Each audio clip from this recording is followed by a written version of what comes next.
faire circuler.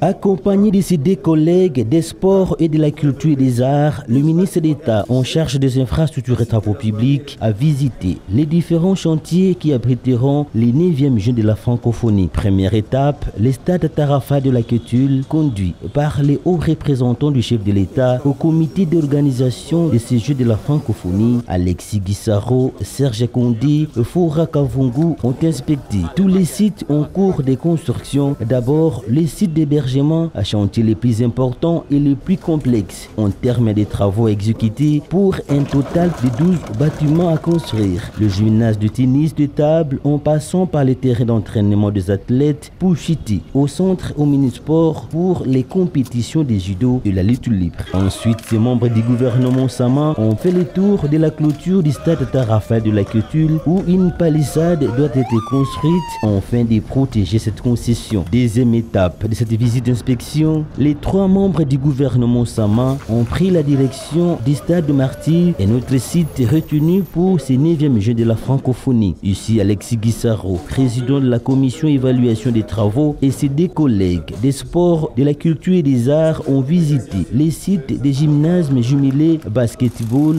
avec une capacité de 5000 places. Le ministre d'État en charge des infrastructures et travaux publics salue l'avancement de ces travaux. Sur instruction de son Excellence, Monsieur le Premier ministre, il a été mis en place 2 sous-commissions. La commission que nous dirigeons, c'est la commission infrastructure.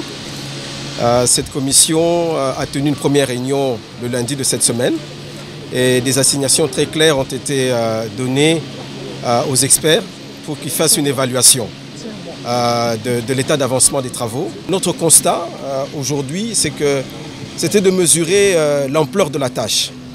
La tâche est immense. C'est une tâche qui nécessite que toutes les énergies au niveau de la République soient déployées. Les énergies tant au niveau des ministères sectoriels que nous représentons, mais également des autres ministères qui interviennent également pour que nous puissions mener à bonne fin cet ouvrage. Il faut noter que du 22 août 2022, la République démocratique du Congo va abriter les 9e Jeux de la francophonie.